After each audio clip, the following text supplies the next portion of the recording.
ನಮಸ್ಕಾರ, ನನ್ನ ಹೆಸರು ಡಾಕ್ಟರ್ ಮಂಗೇಶ್ ಕಾಮತ್ ಅಂತ. ನಾನು ಹೀಲಿಯಸ್ ಕ್ಯಾನ್ಸರ್ ಆ್ಯಂಡ್ ಹೆಮಟಾಲಜಿ ಕ್ಲಿನಿಕ್ಸಲ್ಲಿ ಸೀನಿಯರ್ ಕನ್ಸಲ್ಟೆಂಟ್ ಮತ್ತು ಡೈರೆಕ್ಟರ್ ಆಗಿ ಕನ್ಸಲ್ಟ್ ಮಾಡ್ತಾ ಇದ್ದೀನಿ. ನಾನು ಒಬ್ಬ ಮೆಡಿಕಲ್ ಆಂಕಾಲಜಿಸ್ಟ್, ಹೆಮಟಾಲಜಿಸ್ಟ್ ಮತ್ತು ಬೋನ್ ಮ್ಯಾರೋ ಟ್ರಾನ್ಸ್ಪ್ಲಾಂಟ್ ಫಿಸಿಷಿಯನ್. ನೀವು ಟೊಬ್ಯಾಕೋ ಬಗ್ಗೆ ಅಥವಾ ಸಿಗರೆಟ್ ಸ್ಮೋಕಿಂಗ್ ಬಗ್ಗೆ, ಈವನ್ ಗುಟ್ಕಾ ಬಗ್ಗೆ ಸಾವಿರಾರು ವಿಡಿಯೋಸ್ ನೋಡಿರ್ತೀರ. ಬಟ್ ನಾನು ಇವತ್ತು ನಿಮಗೆ ಯಾವ್ದು ಬಗ್ಗೆ ತಿಳಿಸೋಕ್ಕೆ ಬಯಸ್ತೇನೆ ಅಂದರೆ, ಈ latest phenomenon of smoking called as vaping ಅಥವಾ ಸಿಗರೆಟ್, ಇದ್ರ ಬಗ್ಗೆ ನಿಮಗೆ ಸ್ವಲ್ಪ ಡೀಟೇಲ್ಸ್ ಕೊಡೋದು ಇಟ್ಸ್ ವೆರಿ ಇಂಪಾರ್ಟೆಂಟ್. ಇನ್ಫ್ಯಾಕ್ಟ್ ಈಗಿನ ಕಾಲದಲ್ಲಿ ತುಂಬ ಯಂಗ್ಸ್ಟರ್ಸ್ ಆ ಸ್ಮೋಕಿಂಗ್ ಮಾಡದೇ ಇರೋರು ಡೈರೆಕ್ಟಾಗಿ ವೇಪಿಂಗ್ ಮಾಡ್ತಾ they are doing vaping everywhere. Even ಬಸ್ಸಲ್ಲಿ ಕೂತ್ಕೊಳ್ಳೋದು ನಾನು ಒಂದು ಸರಿ ನೋಡಿದ್ದೀನಿ, ಒಂದು ಪರ್ಸನ್ ವಾಸ್ ಡೂಯಿಂಗ್ ವೇಪಿಂಗ್. ಯಾಕಂದರೆ ವೇಪಿಂಗ್ ಮಾಡಿದಾಗ ಸಿಗರೆಟ್ ಸ್ಮೆಲ್ ಬರೋಲ್ಲ, ಆ ಸ್ಮೋಕಿಂಗ್ ಮಾಡೋದು ಸ್ಮೆಲ್ ಬರೋಲ್ಲ, ಆ ಸ್ಮೋಕ್ ಡಿಟೆಕ್ಟರ್ಸ್ವ್ರಿಗೂ ಗೊತ್ತಾಗಲ್ಲ, ಮತ್ತು ಜನರಿಗೆ ಹತ್ತಿರ ಕೂತಿರೋವ್ರಿಗೂ ಗೊತ್ತಾಗಲ್ಲ. ಯಾಕಂದರೆ ಈಗಿನ ಕಾಲದಲ್ಲಿ ಫ್ಲೇವರ್ಡ್ ಸಿಗರೆಟ್ಸ್ ಬರುತ್ತೆ. ಸೊ ಎಷ್ಟೋ ಜನರಿಗೆ ಬರೀ ಸ್ಟ್ರಾಬೆರಿ ಸ್ಮೆಲ್ ಬರುತ್ತೆ ಅಥವಾ ಲೆಮನ್ ಸ್ಮೆಲ್ ಬರುತ್ತೆ. ಸೊ ಅವರು ಕಂಪ್ಲೇಂಟ್ ಮಾಡಲ್ಲ. But what is this vaping? ಇದು ಸೇಫಾ? ನಿಜವಾಗ್ಲೂ ಸೇಫಾ? ಎಲ್ಲರೂ ತಿಳ್ಕೊಂಡಿದ್ದಾರೆ ಏನಂದರೆ vaping is much more safer than actual tobacco smoking ಅಂತ ಇಟ್ಕೊಂಡಿದ್ದಾರೆ. ಇದನ್ನು ಸ್ವಲ್ಪ ಬಿಡಿಸಿ ನಿಮಗೆ ಎಕ್ಸ್ಪ್ಲೇನ್ ಮಾಡ್ತೀನಿ. What is vaping? ವೇಪಿಂಗಲ್ಲಿ ಏನಾಗುತ್ತಂದರೆ, ನಿಕೋಟಿನ್ ಅಂತ ಒಂದು ಕೆಮಿಕಲ್ ಇದೆ. ಆ ಸಿಗರೆಟಲ್ಲೂ ಸಹ ಅದು, ನೀವು ಟೊಬ್ಯಾಕೋ ಅದು ಹೊಗೆ ಸೊಪ್ಪು ನೀವು ಸ್ಮೋಕ್ ಮಾಡ್ತಿರಲ್ವ, ಅದರಲ್ಲೂ ಸಹ ನಿಕೋಟಿನ್ ಅಂತ ಇರುತ್ತೆ. ನೀವು ಹೊಗೆ ಸೊಪ್ಪನ್ನ ನೀವು ಸ್ಮೋಕ್ ಮಾಡಿದಾಗ ಆವಾಗ ಆ ನಿಕೋಟಿನ್ ನಿಮ್ಮ ಲಂಗ್ಸಲ್ಲಿ ಹೋಗಿ ರಕ್ತದಲ್ಲಿ ಸರ್ಕ್ಯುಲೇಟ್ ಆಗುತ್ತೆ. ನಿಮ್ಮ ಬ್ರೈನ್ಗೆ ಸಹ ಆ ನಿಕೋಟಿನ್ ಹೋಗುತ್ತೆ. ಅದರಿಂದ ನಿಮಗೆ ಒಂದು ಫೀಲ್ ಗುಡ್ ಫ್ಯಾಕ್ಟರ್, ತುಂಬ ರಿಲ್ಯಾಕ್ಸ್ ಆಗ್ತಾಯಿದ್ದೀನಿ, ತುಂಬ ಖುಷಿ ಆಗ್ತಾಯಿದೆ, ಅಥವಾ ನನಗೆ ಸ್ಟ್ರೆಸ್ ಇರುವಾಗ ತುಂಬ ಆರಾಮ ಅನಿಸ್ತಾ ಇದೆ ಅಂತ ಒಂದು ಫೀಲಿಂಗ್ ಬರುತ್ತೆ.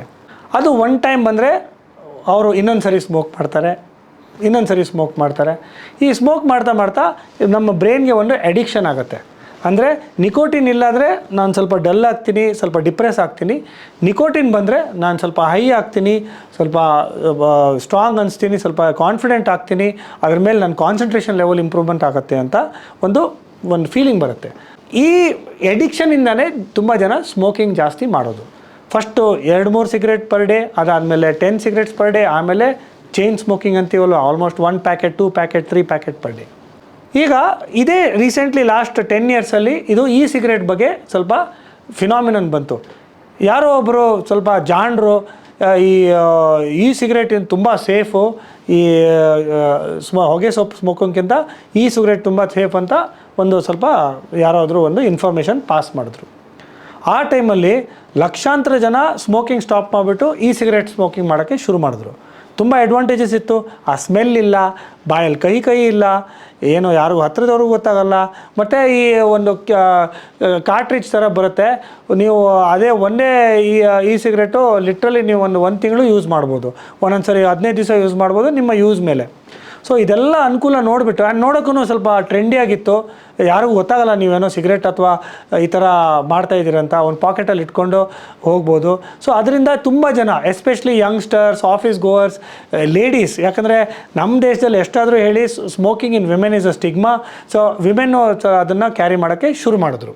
ಬರ್ತಾ ಏನಾಯ್ತು ಅಂದರೆ, ಸಿಗರೆಟ್ದು ಸೇಲ್ಸ್ ತುಂಬ ಜಾಸ್ತಿ ಆಯಿತು, ತುಂಬ ಜನರಿಗೆ ಇದು ಗೊತ್ತಾಯಿತು. ಬಟ್ ತುಂಬ ಜನರಿಗೆ ಕ್ಯಾನ್ಸರ್ ಬರೋಕ್ಕೂ ಶುರುವಾಯಿತು. ಯಾವಾಗ ಎಷ್ಟೋ ಜನ ನಮ್ಮಂಥ ಆಂಕಾಲಜಿಸ್ಟು ನಾವು ಅದನ್ನು ಯೋಚನೆ ಮಾಡಿದ್ವಿ, ತುಂಬ ಜನ ಹೇಳ್ತಾಯಿದ್ರು ಇದು ಸೇಫ್ ಅಂತ, ಯಾಕೆ ಇಂಥವ್ರಿಗೆ ವಾಪಸ್ ಕ್ಯಾನ್ಸರ್ ಬರ್ತಾಯಿದೆ? ಸೊ ಅದಕ್ಕೆ ಕಾರಣ ಏನಂದರೆ, ನಿಕೋಟಿನ್ ಇದೆ ಅಲ್ವಾ, ಅದನ್ನು ನಾವು ಒಂದು ಸೊಲ್ಯೂಷನಲ್ಲಿ ಅದನ್ನು ಡಿಸಾಲ್ವ್ ಮಾಡ್ತೀವಿ. ಹೇಗೆ ನೀರಲ್ಲಿ ಉಪ್ಪು ಹಾಕ್ತೀವಲ್ವ ಅಥವಾ ಶುಗರ್ ಹಾಕ್ತೀವಲ್ವ, ಅದು ಆಮೇಲೆ ಸ್ವಲ್ಪ ಮಿಕ್ಸ್ ಆದರೆ ಎಲ್ಲ ಮಿಕ್ಸ್ ಆಗುತ್ತಲ್ವ, ಆ ಥರ ನಿಕೋಟಿನ್ನ ಆ ಒಂದು ಸೊಲ್ಯೂಷನಲ್ಲಿ ಹಾಕ್ತಾರೆ. ಆ ಸೊಲ್ಯೂಷನ್ ಏನು? ಅದರಲ್ಲೂ ಕೆಮಿಕಲ್ಸ್ ಇರುತ್ತೆ. ಆ ಕೆಮಿಕಲ್ಸ್ನ ನೀವು ಹೀಟ್ ಕೊಟ್ಟು ಬರ್ನ್ ಮಾಡಿದ್ರೆ ಹಾರ್ಮ್ಫುಲ್ ಕೆಮಿಕಲ್ಸ್ ಬರ್ತವೆ. Okay, so you should remember this, that ಯಾವುದು ಸೇಫ್ ಅಲ್ಲ. ನೀವು ಅದನ್ನು ಹಾರ್ಮ್ಫುಲ್ ಕೆಮಿಕಲ್ಸ್ನ ಉತ್ಪಾದಕ ಮಾಡಿ ಅದನ್ನು ನೀವು ಸ್ಮೋಕ್ ಮಾಡಿದ್ರೆ, ಅದು ದಿವಸಕ್ಕೆ ತುಂಬ ಸರಿ ಸ್ಮೋಕ್ ಮಾಡಿದ್ರೆ obviously you are causing damage to your body. There is nothing called as safe smoking. Even this will cause smoke. Thereafter ಸ್ವಲ್ಪ ಡೀಟೇಲ್ಸ್ ಬರೋಕ್ಕೆ ಶುರು ಆಯಿತು. ಈವನ್ ವೇಪಿಂಗ್ ಅಥವಾ ಸಿಗರೆಟ್ ಸ್ಮೋಕ್ ಮಾಡೋದ್ರಿಂದ ಅದರಲ್ಲೂ harmful chemicals are going to be formed. ಅದು ನಿಮ್ಮ ಬಾಡಿಗೆ ಹೋಗುತ್ತೆ, ಅದನ್ನು ನಿಮ್ಮ ಬಾಡಿಗೆ ಡ್ಯಾಮೇಜ್ ಮಾಡುತ್ತೆ. Basically all these harmful chemicals ನಿಮ್ಮ ಬಾಡಿ ಸೆಲ್ಸ್ನ DNA ಡ್ಯಾಮೇಜ್ ಮಾಡುತ್ತೆ. ಒಂದ್ಸರಿ DNA ಡ್ಯಾಮೇಜ್ ಮಾಡಿದ್ರೆ ಅದು ಡೈಲಿ ತುಂಬ ಸರಿ ನೀವು ಸ್ಮೋಕ್ ಮಾಡ್ತಾಯಿದ್ರೆ ಆ DNA ಕಂಪ್ಲೀಟಾಗಿ ಡ್ಯಾಮೇಜ್ ಆಗಿ ಹೊಸ ಕ್ಯಾನ್ಸರ್ ಸೆಲ್ಸು ಬಾಡಿಯಲ್ಲಿ ಜನ್ರೇಟ್ ಆಗುತ್ತೆ. ಅದು ಜನ್ರೇಟ್ ಆದರೆ ಆಬ್ವಿಯಸ್ಲಿ ನಿಮ್ಮ ಬಾಡಿಯಲ್ಲಿ ಕ್ಯಾನ್ಸರ್ ಆಗೋದು ಹೈ ಚಾನ್ಸ್ ಆಗುತ್ತೆ. ಸೊ ಈ cigarettes which is become very popular is actually becoming a very dangerous thing. ತುಂಬ ಡೇಂಜರಸ್ ಆಗ್ತಾಯಿದೆ ಜನರಿಗೆ. ಯಾಕಂದರೆ ಈ ಸಿಗರೇಟ್ಸಲ್ಲಿ ನೀವು ಎಷ್ಟೋ ಜನ ನೀವು ಈ ಸಿಗರೇಟ್ಸ್ ಸ್ಮೋಕ್ ಮಾಡೋರಿಗೆ ನಿಮ್ಗೆ ಒಂದು ಪಾಯಿಂಟ್ ಜ್ಞಾಪಕ ಇಟ್ಕೊಳ್ಳಿ, ಇದು ನಿಮಗೆ ಫೀಲ್ ಆಗೋಲ್ಲ ಸ್ಮೋಕ್ ಮಾಡಿರ್ತಾರ. ಸೊ ನೀವು ಪ್ರತಿ ಸರಿ ಸ್ಮೋಕ್ ಮಾಡಿ ಆವಾಗ ನಿಮಗೆ ಒಂದು ದಿವಸದಲ್ಲಿ ಆಲ್ಮೋಸ್ಟ್ 10 ಟೈಮ್ಸ್ ಜಾಸ್ತಿ ಸ್ಮೋಕಿಂಗ್ ಮಾಡ್ತೀರಾ. ನೀವು 10 ಸಿಗರೇಟ್ಸ್ ಮಾಡೋದು ಬದಲು ಇಲ್ಲಿ ವೇಪಿಂಗಿಂದ ನೀವು ಆಲ್ಮೋಸ್ಟ್ 20 ಸಿಗರೇಟ್ ಥರ ನೀವು ಸ್ಮೋಕ್ ಮಾಡ್ತೀರಾ. ಅದು ನಿಮ್ಮ ಬಾಡಿಗೆ ಜಾಸ್ತಿ ಡ್ಯಾಮೇಜ್ ಮಾಡುತ್ತೆ. ಆ ಡ್ಯಾಮೇಜಿಂದ there are chances of heart problems, kidney problems, cancer and brain problems also. So ವೀಕ್ಷಕರೇ, ಜ್ಞಾಪಕ ಇಟ್ಕೊಳ್ಳಿ, there is no such thing as safe smoking. ದಯವಿಟ್ಟು ನೀವು ಈವನ್ ಈ ಸಿಗರೇಟ್ಸಿಂದ ದೂರ ಇರಿ. ಅದರಿಂದನೂ ಡೇಂಜರಸ್ ಹೆಲ್ತ್ ಪ್ರಾಬ್ಲಮ್ಸ್ ಆಗೋ ಚಾನ್ಸ್ ಇದೆ. ನೀವು ನೆಗ್ಲೆಕ್ಟ್ ಮಾಡೋಕ್ಕೆ ಹೋಗ್ಬಿಡಿ. Whether it is tobacco smoking, tobacco chewing, tobacco snuffing and also cigarette, all of them for harmful for your health. ದಯವಿಟ್ಟು ಅದಕ್ಕೆ ಅಡಿಕ್ಟ್ ಆಗಬೇಡಿ. ಅಡಿಕ್ಟ್ ಆದರೆ you can consult one of us. ನಮ್ಮ ಹತ್ರ ಟೊಬ್ಯಾಕೊ ಡಿ-ಅಡಿಕ್ಷನ್ ಪ್ರೋಗ್ರಾಮ್ ಸಹ ಇದ್ದಾವೆ. And you can there are so many centres ಬ್ಯಾಂಗ್ಳೂರಲ್ಲಿ, ಇಂಡಿಯಾದಲ್ಲಿ ತುಂಬ ಸೆಂಟರ್ಸ್ ಇದೆ ಡಿ-ಅಡಿಕ್ಷನ್ಗೆ.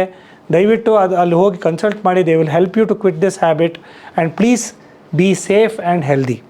Thank you very much.